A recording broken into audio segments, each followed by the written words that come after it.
Now, there's an old saying in FMCG, which is execution is the only strategy the consumer sees. I've always loved that because you get people that focus on strategy, but they never focus on the details of execution. And that's what really the customer ends up seeing at the end of the day. This is about developing plans that can be executed, putting the right resources against it, making sure that you can deliver that strategy. This is part of your job as a leader, is to get the plans right and get the right resources to make the plans work. If you're not working on this, then you're missing a big part of the job. This is having a system that makes sure that everybody's work plan aligns to what you want them to be working on, and which fully utilizes their talents and gets the most out of people. So this is very difficult.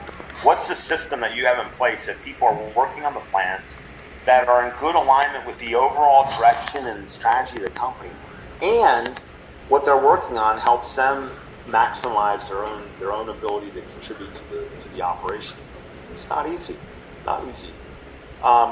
You hold yourself accountable and others accountable for what's happening by when there's issues. You confront them and you deal with them. You say, this isn't working.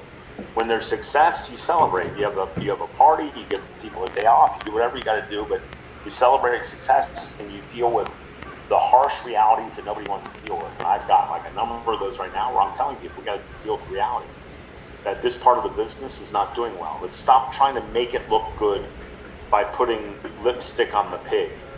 Okay? You can't make something beautiful by putting lipstick on a pig. It's still a pig. We got some business issues and we got to deal with it.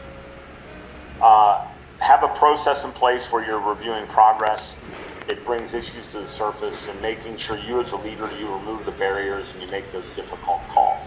This is part of the job, is making calls that some people don't like. And I think that in the last question we just had, that leadership is doing their best to make the calls. Now, you guys may not agree with it, but they're making their best calls for the company in this crisis. You have to be supportive of that. Otherwise, you can't play your loyalty up and down. You have to be loyal or not, or move on. And finally, important element of any leader in terms of execution is you got to get things going. You can't just sit in a room and have this intellectual debate and argue and moan and complain and all this stuff. At some point, you got to have a bias for action, which means make stuff happen, make shit happen, take decisions, get stuff going, and that means sometimes leading.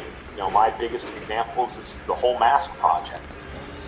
We looked at masks in January. I said launch, and we're going to launch by Feb 1. It took us 8 days, and I launched the masks. Now we're one of the biggest mask companies in the world in this whole pandemic. And I led it personally. I was right there, and I removed all the barriers to that team. Every time they hit a barrier, I've removed the barrier. And so, this is part of the job. This is part of that executional phase. Now,